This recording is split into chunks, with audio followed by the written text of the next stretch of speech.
पहुंच गए हैं बेल्लूर के चिन्नकेश्वर टेम्पल पर, जो एक हिस्टोरिक जेम है, एक मास्टरपीस ऑफ होयसाला आर्किटेक्चर। ये टेम्पल बिल्ड हुआ था 1117 एडी में by the great Hoysala king Vishnuvardhana और इसे बनवाने में लगभग 103 साल लगे। कहानी कहती है कि इस टेम्पल को किंग ने बनवाया था अपनी विक्ट्री के सेलिब्रेशन में, जब उन्होंने चोला डायनेस्टी को डिफीट किया। ये टेम्पल विष्णु भगवान को डेडिकेट किया गया है और अपनी स्टोन कार्विंग के लिए वर्ल्ड फेमस है। सबसे इंटरेस्टिंग बात, इस पूरे टेम्पल की हर एक कार्विंग अलग स्टोरी बताती है। रामायण, महाभारत और पुरानी कथाओं को स्टोन पे कार्व किया गया है। बेल्लूर के इस टेम्पल को यूनेस्को भी एक हेरिटेज मार्वल मानती है और सच में अगर आप यहाँ आते हो तो लगता है कि टाइम ट्रेवल करके 1000 ईयर्स पहले आ गए हो। एंट्री करते ही सबसे पहले एक गोल्डन पिलर नजर आता है जिसे ध्वजा स्तंभ कहते हैं। ये पिलर काफी लंबा होता है और हमेशा मेन सैंक्टम यानी गर्भगृह के सामने लगाया जाता है। ये एक सिंबॉलिक फ्लैग पोस्ट है जो धर्म की अधर्म पर विजय को रिप्रेजेंट करता है। सैंक्टम के पास आते ही एक मेस्मराइजिंग लायन स्कल्पचर दिखाई देता है। होयसालास के लिए लायन उनका रॉयल एम्बलम था, करेज और पावर का सिंबल। ये स्कल्पचर एक रिमाइंडर था कि देवतीज अब एक डिवाइन किंगडम में एंटर कर रहे हैं जहां प्रोटेक्शन और स्ट्रेंथ दोनों साथ है।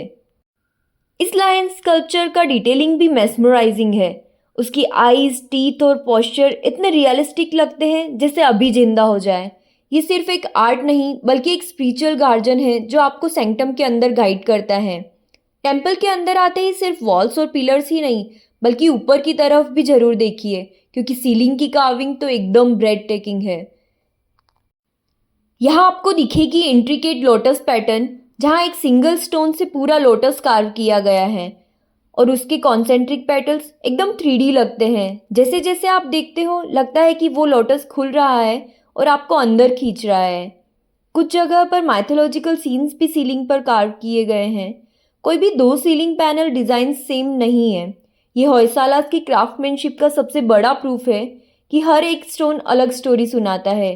और सबसे खास बात, कार्विंग्स इतनी डिटेल्ड है कि आपको लगता है जैसे वो स्टोन अभी अभी स्कल्प्ट किया गया हो, जबकि ये टेम्पल 900 साल पुराना है। बेल्लूर का चिन्नकेश्वर टेम्पल सिर्फ एक वर्शिप प्लेस नहीं बल्कि एक स्टोन इंसाइक्लोपीडिया है, जहाँ हर कार्विंग एक कहानी सुनाती है। टेम्पल के बेस पर जो कार्विंग्स है वो तो और भी फैसिनेटिंग है। सबसे नीचे एक बेल्ट है फुल ऑफ एलिफेंट्स और टोटल 650 एलिफेंट्स कार्व किए गए हैं, हर एक अलग पोस्चर में। एलिफेंट्स को स्ट्रेंथ और स्टेबिलिटी का सिंबल माना जाता है, जो टेम्पल की फाउंडेशन और राज्य की प्रोस्पेरिटी को रिप्रेजेंट करते हैं। एलिफेंट्स के ऊपर है lions, symbol of courage and pride. Lion का मतलब था कि होयसालास एक फियरलेस डायनेस्टी है जो किसी से नहीं डरती। और उनके ऊपर एक बेल्ट है हॉर्सेस की कार्विंग के साथ, जो दिखाते हैं स्पीड, एनर्जी और प्रोग्रेस। ये भी एक सिंबॉलिक मैसेज था कि होयसालास का एम्पायर हमेशा आगे बढ़ता रहे। अब एक और फैसिनेटिंग डिटेल, कई हॉर्सेस पर जो सोल्जर्स कार्व किए गए हैं उनके हेड्स बी हेडेड है। इसके पीछे हिस्टोरियंस कहते हैं कि ये उन बैटल्स का सिंबॉलिक रिप्रेजेंटेशन है जो होयसालास ने जीती थी। Be headed soldiers basically enemy की डिफीट को शो करते हैं, एक नैरेटिव कि धर्म हमेशा जीतता है। और सबसे ऊपर मैथोलॉजिकल स्टोरीज और दैतीज के स्कल्पचर्स है जो बताते हैं कि पावर और करेज के ऊपर हमेशा धर्म और डिवाइनिटी होनी चाहिए। इस तरह बेल्लूर का चिन्नकेश्वर टेम्पल सिर्फ एक आर्किटेक्चरल वंडर नहीं बल्कि एक स्पिरिचुअल गाइड भी है। स्टोन के जरिए लाइफ की फिलोसॉफी समझाता है। अब आते हैं टेम्पल की मोस्ट टर्निंग डिटेलिंग पर। चिन्नकेश्वर टेम्पल लॉर्ड विष्णु को डेडिकेट है और इसी वजह से यहाँ विष्णु के दशावतार के कार्विंग भी मिलेगी। स्पेशली नरसिम्हा और वराह के डिपिक्शन बहुत ही पावरफुल है। ये है वराह अवतार, जहाँ विष्णु ने पृथ्वी को एक बोर के रूप में समुद्र से निकाला। ये स्टोरी बताती है कि जब डेमन हिरण्याक्ष ने पृथ्वी को समुद्र के अंदर गिरा दिया था, तब विष्णु ने वराह अवतार लेके उसे बचाया। कार्विंग में क्लियरली दिखता है कि वराह अपनी टस्क पे भूमि देवी को कैरी कर रहे हैं। इट रिप्रेजेंट्स प्रोटेक्शन और धरती की सुरक्षा। और ये है नरसिम्हा अवतार, ये तो और भी ड्रामेटिक कार्विंग है। स्टोरी के अकॉर्डिंग हिरण्यकश्यप ने इतने ज़्यादा बूंस लिए थे कि उसे ना कोई इंसान मार सकता था, ना जानवर, ना दिन में ना रात में, ना अंदर ना बाहर। और तब विष्णु नरसिम्हा के रूप में आए, हाफ मैन हाफ लायन, और डस्क के टाइम पे पैलेस के थ्रेशोल्ड पर उसे मार दिया। कार्विंग में वो एग्जैक्ट मूवमेंट कैप्चर किया गया है। नरसिम्हा अपने क्लॉज से हिरण्यकश्यप को डिस्ट्रॉय कर रहे हैं।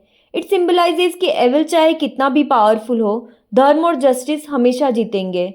ये दोनों अवतार टेम्पल्स की वॉल पर एकदम लाइफ लाइक डिटेल के साथ बनाए गए हैं।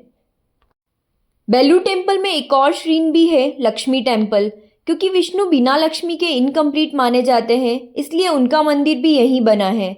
लक्ष्मी जी यहाँ पर सांत्वना लक्ष्मी के रूप में पूजी जाती है, जो प्रोस्पैरिटी, फैमिली वेलबींग और हैप्पीनेस देने वाली गॉडेस है। ये एक एंशिएंट बिलीफ है कि जहाँ लक्ष्मी जी की पूजा होती है, वहाँ से प्रोस्पैरिटी और पॉजिटिविटी कभी कम नहीं होती। बेलूर चिन्नकेश्वर टेम्पल एक लिविंग एग्जाम्पल है कि कैसे एक डायनेस्टी ने अपने विक्ट्री को आर्ट और डिवोशन में इमोर्टल बना दिया।